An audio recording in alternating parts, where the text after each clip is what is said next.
Now we shall begin. You should answer the questions as you listen because you will not hear the recording a second time. Listen carefully and answer questions 1 to 6. Homestay Language Learning, Lisa McDowell here. How can I help you? Hello, my name's Dan, Hello, Dan. and I'm going to be living with a family in Edinburgh for 3 months, so I'd like some advice on what to bring with me. I'm flying in via Singapore on the 15th. Right. Well, perhaps most important of all are your documents. Vaccination certificate, sponsor's letter, and the certifying letter from us for immigration. Yes, I've got all those in order, I think. What I'm really wondering about are money and clothes and things for my room. Personal effects, in other words. OK, let's start with cash. You'll already have money in your bank account here, of course, but make sure when you get here you have some cash on you. Pounds, that is, not euros or dollars. How much do you suggest? I'd say 50 as an absolute minimum. OK. Now, the next thing is which clothes to bring. What do you think? Well, as I'm sure you know, it can get pretty cold here, so you will need some warm clothing. There are shops near here that sell winter clothes quite cheaply, so you really don't need to bring much. Do make sure, though, that you have at least one thick sweater and a jacket with you when you arrive here. The temperature's likely to be a lot lower than in Singapore. Thanks for the warning. Now, something else I'm not sure about is whether to bring my computer. It's a laptop, so it won't take up much room. 2 problems. Firstly, it might not be compatible with the electricity supply in this country. And secondly, there's a risk of it getting broken in transit. Someone travelling here had hers smashed only last month. But surely I can carry it as hand luggage. Usually, yes, but because of all the tight security right now, you may have to check it in. So my advice is to leave yours at home. OK, I think I will. Is there anything else you'd advise against bringing? Well, you won't need household or cooking things. They'll all be provided. And importing food, of course, isn't allowed by customs, though I imagine you already knew that. Well, yes. But there are 1 or 2 things I'd suggest you find room for in your suitcase. Yes? Perhaps a few of your favourite cassettes or compact discs. Of course, you might be able to find them in the shops here, but then again, you might not. That's a good idea. Anything else? Yes, some photographs of people and places that are special to you could be nice. They can really make your room feel like home. It's just a thought. I'll see if I've got a few good ones. Before you hear the rest of the conversation, you have some time to look at questions 7 to 10.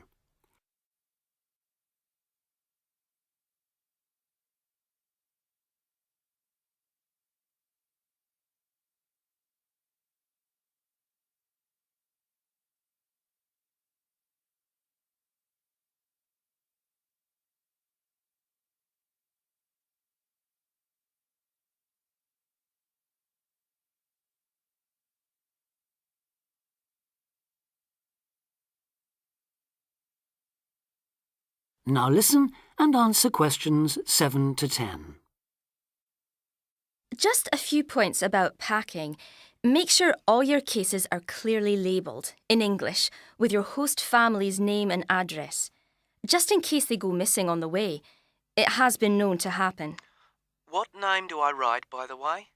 It's Wark. Lewis and Amy Wark. So that's W-A-L-K? It's actually W-A-R-K. But we'll be posting full details to you later this week. Right, fine. And I'd better put some essentials in my hand luggage, enough for a night or 2 in case, as you say, anything happens to my main cases. Yes, I'd recommend a change of t-shirt and socks and so on. plus any medication you may need, and a toothbrush, of course. And my tights. Your tights? Yes, for the flight. Wearing them helps prevent deep vein thrombosis when you're flying long distances, not getting any exercise. Oh, yes, I've heard about that. Now, talking about exercise, there's one last thing. When you've packed your baggage, check you can carry it, all of it, at least 500 metres without any help. You may have to do that. Okay. Well, thanks for all your help. You've cleared up a lot of points. Oh, you're welcome. Have a safe journey, and we'll look forward to seeing you next month. Bye. Bye.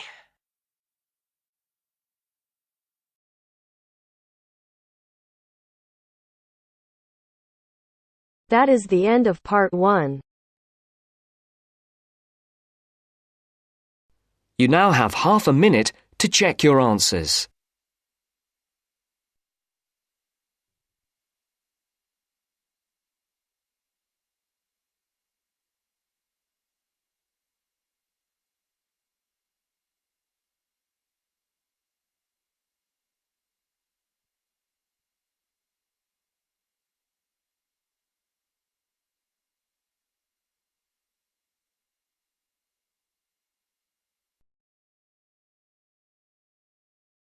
Now turns to part 2. Part 2. You are going to hear an orientation talk. First, you have some time to look at questions 11 to 15.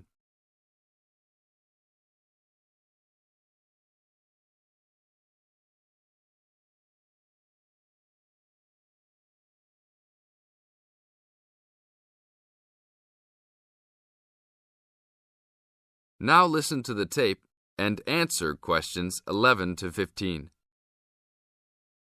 Welcome to Orientation Week. Today I am here with the captain of our school's women's gymnastics team. Her name is Elizabeth Rain, and she is a fourth-year student. I hope you can all see her as an example of a responsible student and athlete, a role model for everyone. Hi, Elizabeth. Thank you for stopping by our Orientation Week. Thank you for having me. Welcome to our university, everyone. If there are any of you thinking about joining our school's athletic program, I would strongly encourage you to do it. Being a part of the gymnastics team has been one of my best experiences during my time at this school. It has taught me so much about teamwork and friendship, and has even taught me how to improve my academics by prioritizing my time. I have some questions that I am sure the students will want to know the answers to as well. First of all, how did you find the time to do well in classes as well as train for gymnastics? Prioritizing is the key. You must be very organized. Every day I wake up and I know what I must do for the day. I plan things in order of importance.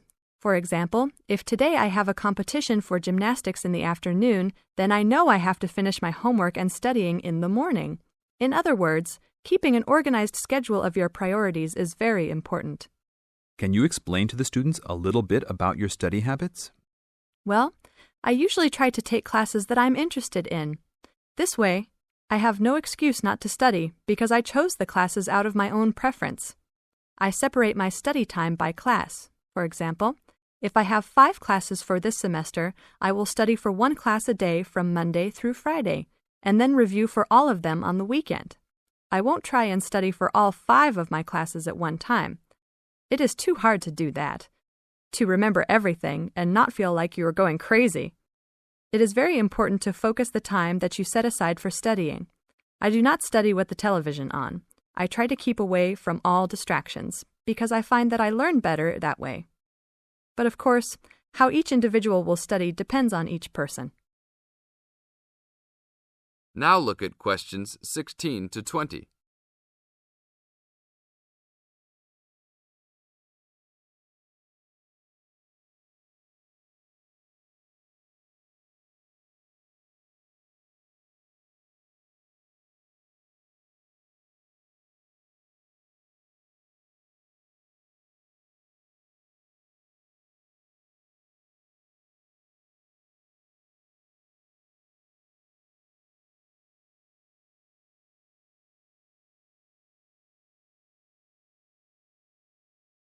Now listen to the tape and answer questions 16 to 20. That sounds like good advice. Let's talk a little bit about your gymnastics career. How long have you been doing this sport for, and what has been the best moment of your college participation? Well, I've been participating in gymnastics since I was a kid. My parents got me involved in the sport. The best moment. I would have to say that there is not one single instance that stands out in my mind as the best moment, but more of a whole experience. My first year in university was definitely one of the best years of my life. I met my best friends that year and really learned to grow up and be independent. Our team went to the national championships that year, and it was an incredible experience, so I would count the whole year as my best experience in college. How about the worst moment? It is true everyone goes through bad experiences. My worst experience would have to be the fall of last year when I broke my wrist. I was unable to participate in sports for the remainder of the year and had to learn how to write with my left hand. I guess when I look back at it, though, even though I wouldn't wish this to happen to anyone, this experience definitely made me stronger as a person. It taught me to look at life with a new perspective and to really value the friends and family that are important and close to me. Thanks for your time, Elizabeth. Do you have anything else you want to tell the new students? Just have a good time. Don't stress out too much, but be responsible for your actions. Work hard and play hard. That's my motto for life. That is the end of part 2. You now have half a minute to check your answers.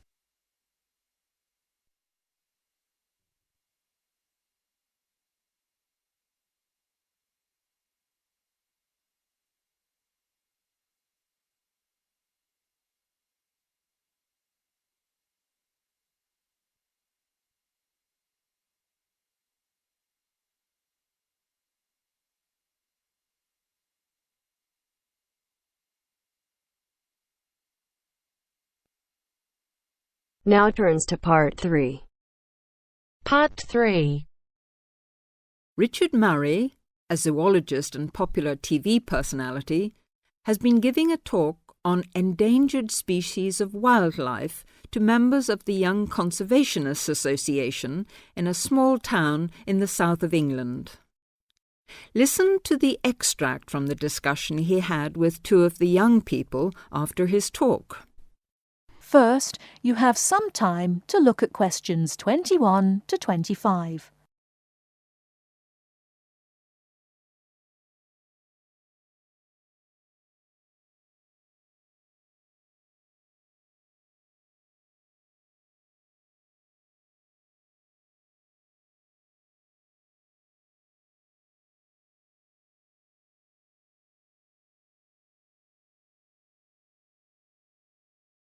Now, listen carefully and answer questions 21 to 25. What would you say, Mr. Murray, are the main reasons that so much of our wildlife will have died out by the end of the next few decades?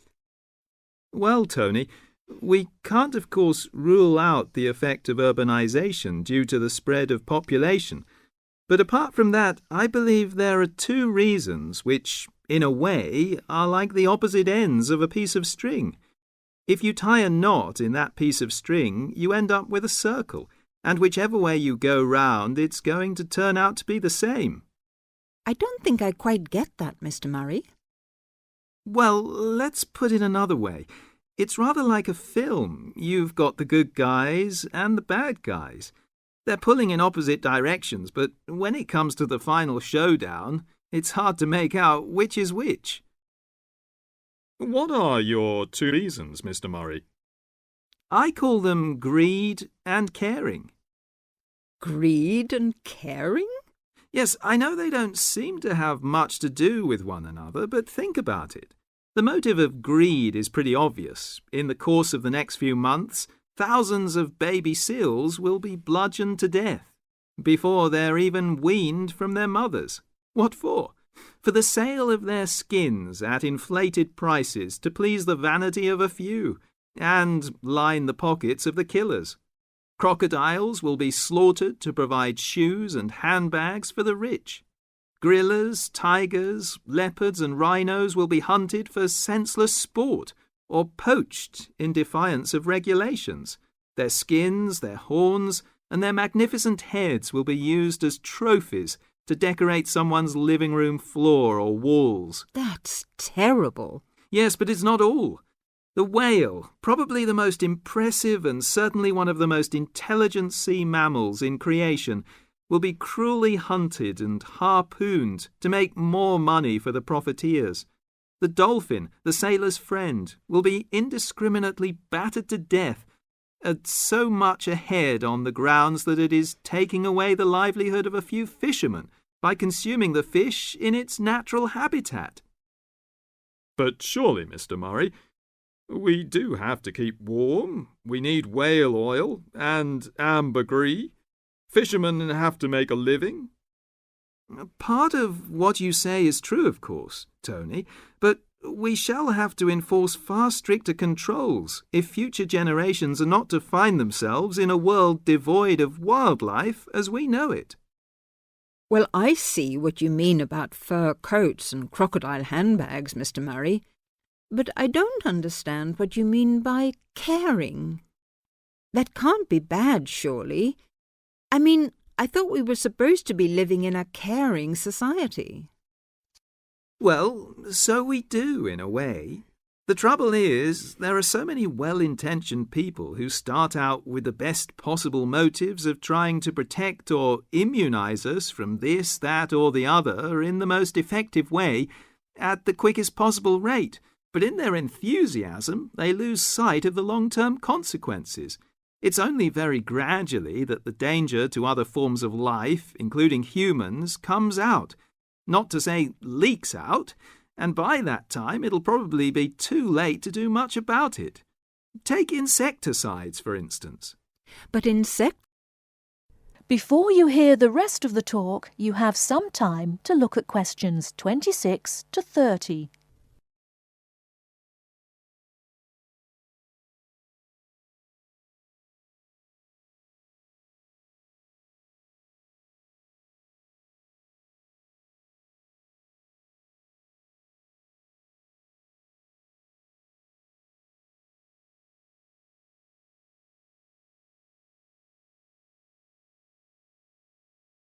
Now listen and answer questions 26 to 30. But insecticides protect crops from pests. They destroy disease-carrying mites and creepy crawlies like cockroaches. True, but nature has a way of developing her own immunity against insecticides and other pest controls, with the result that the biologists are driven to inventing stronger and stronger compounds, which, though they may annihilate the pest, nevertheless permeate the environment, are assimilated by plant and animal life, and become absorbed by the soil. Countless innocent creatures, the beaver or the mole, for example, are performing a useful task in the natural control. The alarming prospect is that as these poisons enter the foods we eat, and consequently our own systems, they'll find their way into the body of the pregnant mother and into her milk, offering incalculable risks to the unborn or newly born infant. In spite of all our technological expertise, our time is running out. We're virtually destroying ourselves. That is the end of part 3. You now have half a minute to check your answers.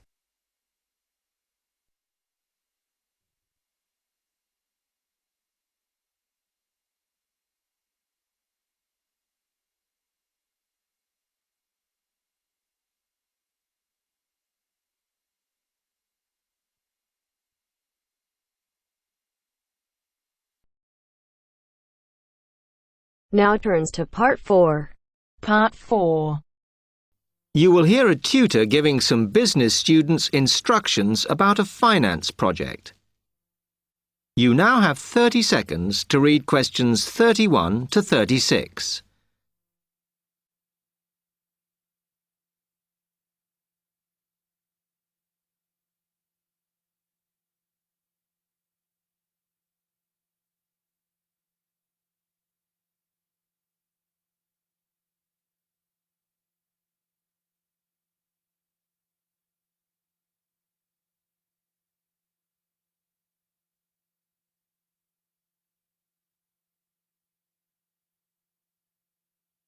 OK, can you quieten down, please?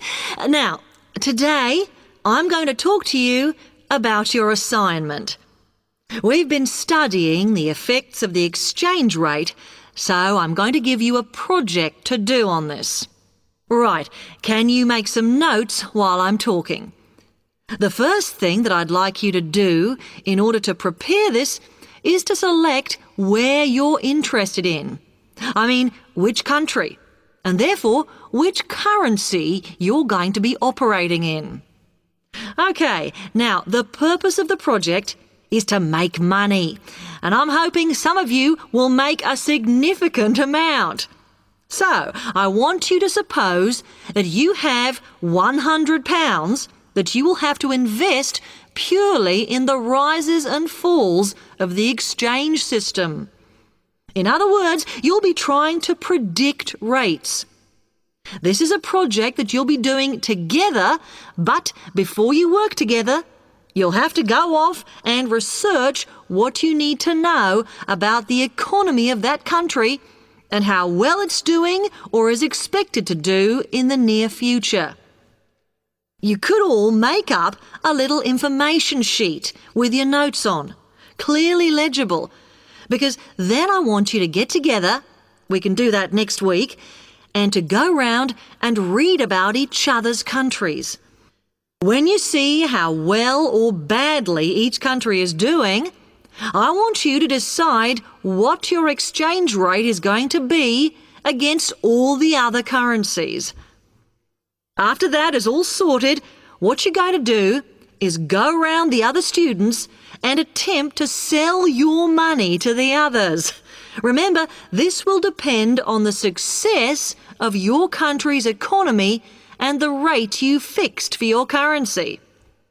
Now, you're not allowed to just swap currencies with each other, but you may wish to buy from the other countries. But you must do a proper transaction. All the way through this, you must keep your accounts properly for each transaction. I'll give you 1 week to do this, and then we will set a time for the deals to finish, a bit like the stock exchange. And at that point, I will ask you to calculate how much you have made. Is that clear?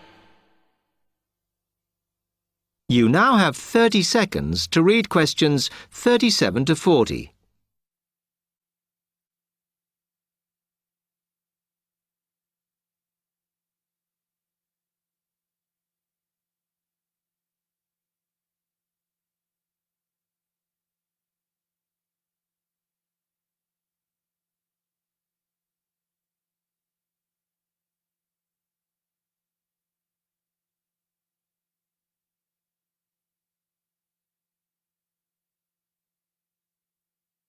OK, now before you begin that, there are a few things I want you to read up on to prepare.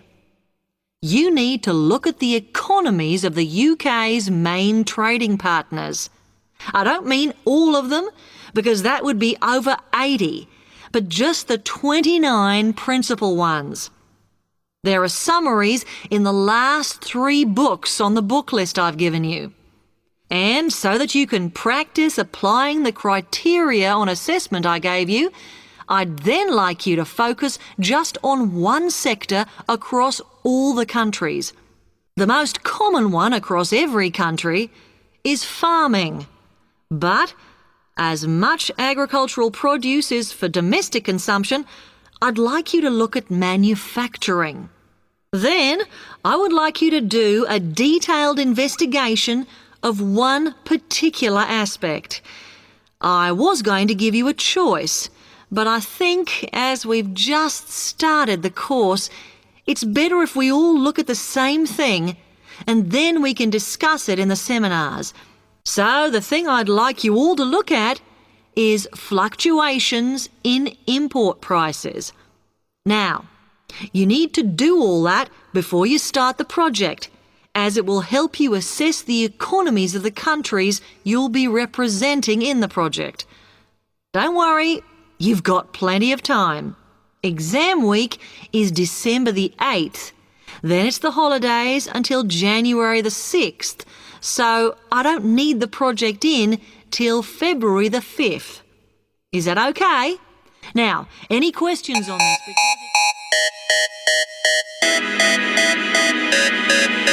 That is the end of part 4. You now have half a minute to check your answers.